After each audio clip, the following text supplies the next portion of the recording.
قال أهل العلم: ويجب على المسلمين أن يكون منهم جهاد في العام مرة واحدة، ولو مرة واحدة، يجاهدون أعداء الله يقاتلونهم لتكون كلمة الله هي العليا، لا لأجل أن يدافعوا عن الوطن من حيث إنه وطن، لأن الدفاع عن الوطن من حيث إنه وطن يكون من المؤمن والكافر، حتى الكفار يدافعون عن أوطانهم، لكن المسلم يدافع عن دين الله، فيدافع عن وطنه لا لأنه وطنه مثلا، ولكن لأنه بلد إسلامي، فيدافع عنه حماية للإسلام الذي حل في هذا البلد.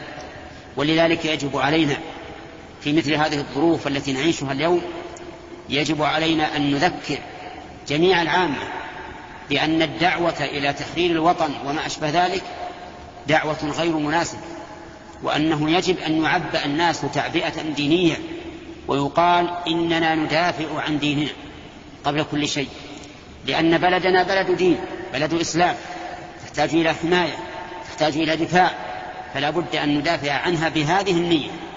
أما الدفاع بنية الوطنية أو بنية القومية فهذا يكون من المؤمن والكافر، ولا ينفع صاحبه يوم القيامة. وإذا قتل وهو يدافع بهذه النية فليس بشهيد، لأن النبي صلى الله عليه وسلم سئل عن الرجل يقاتل حمية ويقاتل شجاعة ويقاتل ليرى مكانه، أي ذلك في سبيل الله؟ فقال: من قاتل لتكون كلمة الله هي العليا فهو في سبيل الله. انتبه لهذا القيد: من قاتل لتكون كلمة الله العليا، لا لأنه وطنه. إيش وطنك؟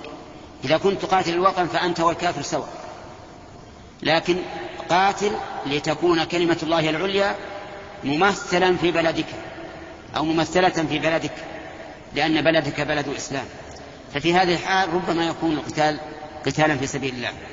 وثبت عنه صلى الله عليه وسلم أنه قال: ما من مكلوم يكلم في سبيل الله والله أعلم بمن يكلم في سبيله، يكلم يعني يجرح، إلا جاء يوم القيامة وجرحه يثعب دما، اللون لون الدم والريح ريح المسك. فانظر كيف اشترط النبي صلى الله عليه وسلم للشهادة أن يكون الإنسان قاتل في سبيل الله، والقتال في سبيل الله أن يقاتل لتكون كلمة الله العليا. فيجب على طلبة العلم أن يبينوا للناس أن القتال للوطن ليس قتالا صحيحا، وإنما يقاتل لتكون كلمة الله العليا، وأقاتل عن وطني لأنه وطن إسلامي فأحميه من أعدائه وأعداء الإسلام. فبهذه النية تكون النية صحيحة.